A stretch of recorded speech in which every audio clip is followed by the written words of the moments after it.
biyya abbaan amma dabarree ayyaanni hundumatti irratee nurraa dhibee simboonii aadaa keenu sitti yannaan yaada karaaranii ayyaanni hundumatti irratee nurraa dhibee simboonii aadaa keenu sitti yannaan yaada karaaranii.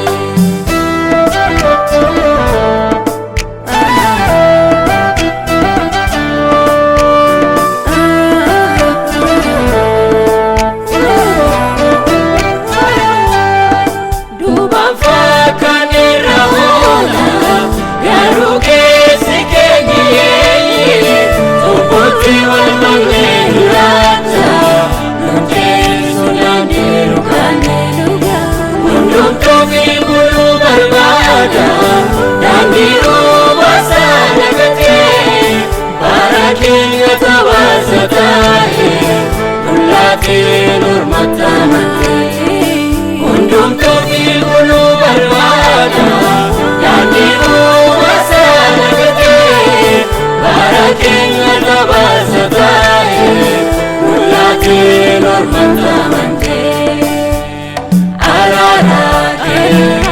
baay'isa simbooluuf ta'ee daandii duugaa nu gaggeessi galmaan nu ga'ee araaraa kee baay'isa simbooluuf ta'ee daandii duugaa nu gaggeessi galmaan nu ga'ee.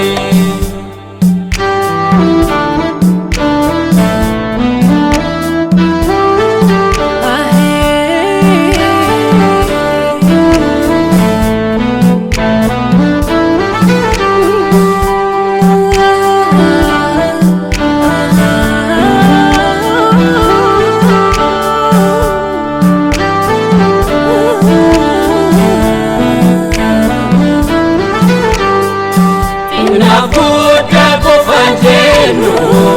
abbaa hunduu siya keessa maddii azimuudhaataniifne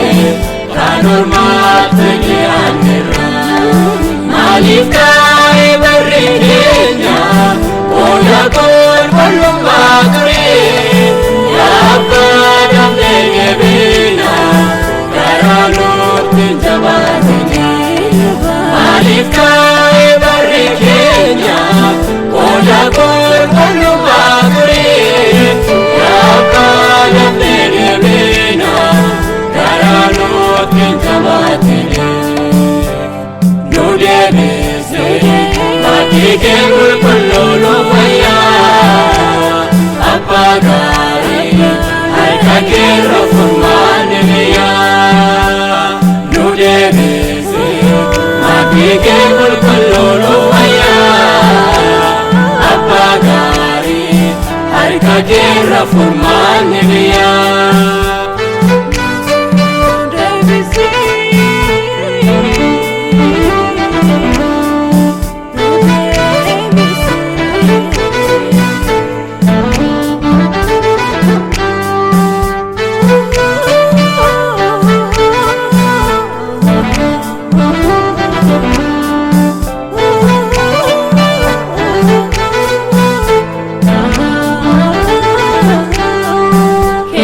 Jirra toobseenu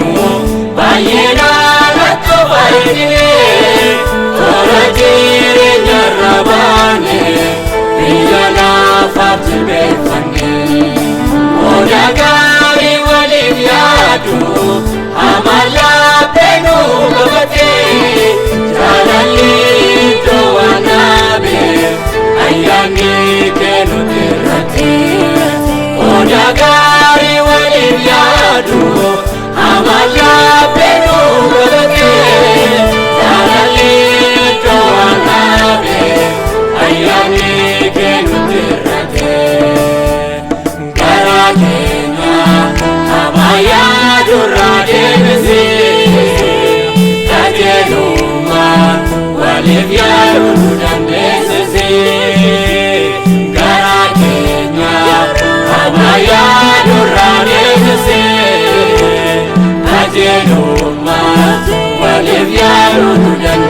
jallisee.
Ayani undumat serate